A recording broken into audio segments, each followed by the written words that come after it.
شبی شاید رها کردم جهانی چون سرابم را.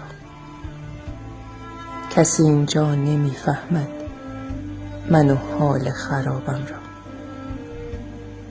اگرچه سخت بیزارم از این تقدیر سرخورده، ولی میگیرم از دنیا همه حق و حسابم را.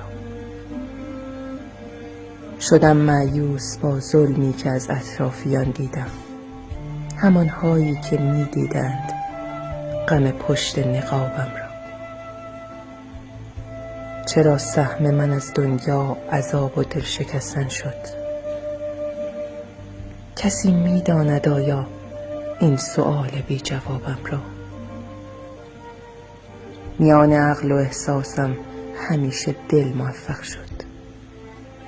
به شدت می‌دهم دائم تقاص انتخابم را.